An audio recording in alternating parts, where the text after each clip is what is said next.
প্রথম প্রশ্ন। আসসালামু আলাইকুম রহমতুল্লাহ। ইদানিং দান ও ভালো কাজ করতে গেলে মনে হয় লোক দেখানো কাজ করছি।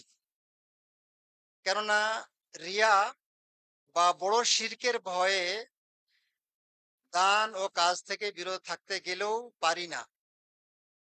লোকলজ্জার কারণে কাজগুলো করে ফেলি।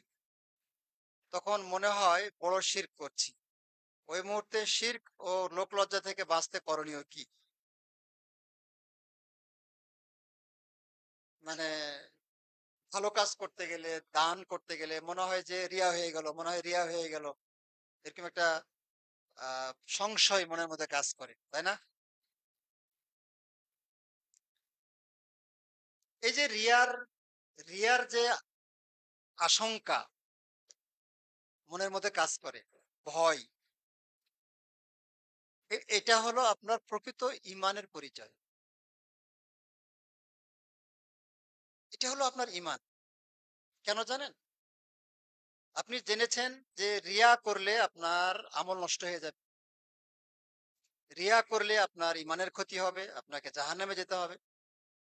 তার মানে আপনি জাহান্নামকে ভয় পান।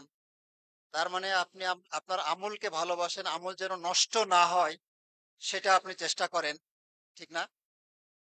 আচ্ছা, ইমান এবং আমলের যাদের কাছে কোনো মূল্য নাই, থাকলেই কি আর গেলেই কি, এরকম যাদের, তারা কি ভয় পাবে? আমার কথা বুঝছেন? তারা কি রিয়ার ভয় পাবে? তারা তো রিয়ার ভয় পাবে না।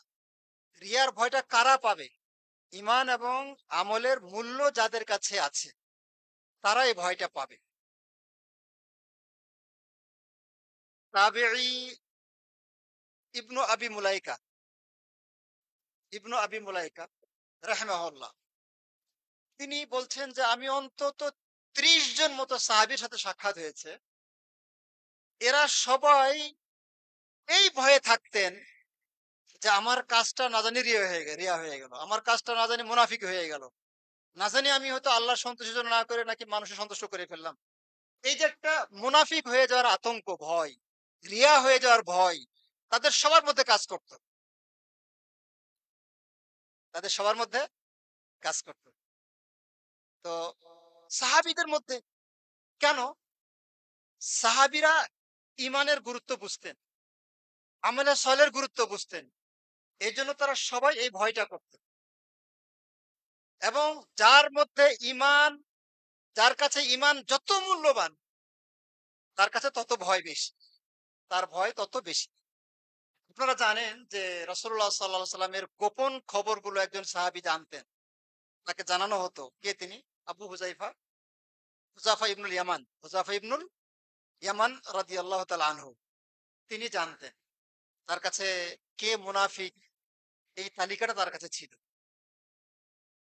তো ওমর রাদিয়াল্লাহু আনহু ওমর রাদিয়াল্লাহু আনহু একদিন গিয়ে চুপে চুপে হুযাফা ইবনে ইয়ামান রাদিয়াল্লাহু আনহুকে ডেকে বলছেন যে ভাই, হুযাফা, তোমার কাছে তো লিস্ট আছে কে কে মুনাফিক, একটু দেখবে আমার নামটাও আছে নাকি ওর মধ্যে। হুযাফা বলছে, হে ওমর, আপনিও? আপনি এত ভয় করেন? আপনার মতো মানুষ এত ভয় পায়? এই আতঙ্ক আপনার মধ্যেও কাজ করে? তবে আমি আর কাউকে বলবো না, আপনাকে শুধু বলছি যে আপনার নাম এই তালিকার মধ্যে নাই। ওমর রাদিয়াল্লাহু আনহুর মতো লোক, তার সম্পর্কে আসছে যে তিনি রাত্রে কাঁদতে কাঁদতে তার গালে দাগ হয়ে গেছিল। আল্লাহর ভয়ে এত কাঁদতেন তিনি। সেই যে ওমরকে দেখলে শয়তান ভয় পেত, সেই ওমর রাদিয়াল্লাহু আনহুর মধ্যে এই আতঙ্ক কাজ করে, এই ভয় কাজ করে যে না জানি আমিও মুনাফিক, না জানি আমি মুনাফিক হয়ে গেছি, না জানি আমার মুনাফিকদের তালিকায় আমার নাম চলে গেছে। এই যে আতঙ্কটা তাদের মধ্যে থাকে।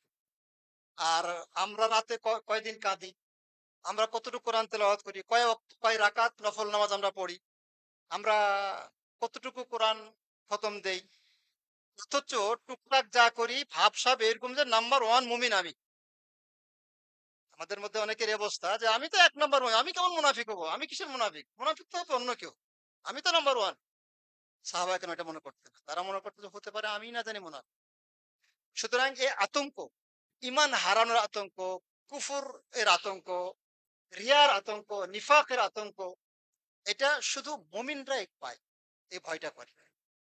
এটা থাকা, ইবনু আবি মুলাইকা বলছে যে এটা সুস্পষ্ট ইমানের পরিচয়। আর যাদের কাছে ইমানের কোনো মূল্য নাই তাদের কাছে ভয়ও নাই। তবে এই ভয়কে কেন্দ্র করে আবার আমল থেকে যেন বিরত না থাকে, যে ফরজ নামাজ জামাতে পড়বো, মানুষে কি বলবে, যে রিয়া করে ফেললাম কিনা, থাক ঘরেই পড়ি, তাহলে কিন্তু আর হবে না। মসজিদে মুসাব বিন উমাইর মসজিদে দান সদকা চেয়েছে, এখন আমি দান করব, এটা তো আমার রিয়া হয়ে যাবে, না না না না, আমি দান করব না, এটা কি না, এই ভয়কে পাত্তা দেওয়া যাবে না, বরং এই রিয়ার যে সম্ভাবনা, এটার বিরুদ্ধে আপনার লড়াই অব্যাহত রাখতে হবে।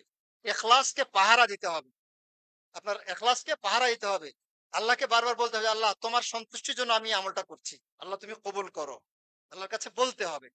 আর আল্লাহকে বলতে হবে যে আল্লাহ আমি কাউকে দেখানোর জন্য না, লা রিয়া ওয়ালা সুমআ। রাসূলুল্লাহ সাল্লাল্লাহু আলাইহি ওয়াসাল্লাম বলতেন যে আল্লাহ তোমার ঘরে হাজির হলাম, আল্লাহুম্মা লাব্বাইক হাজ্জান অথবা উমরাতান, লা রিয়া ওয়ালা সুমআ, মানে কাউকে দেখানোর জন্য নয়, কাউকে শোনার জন্য নয়।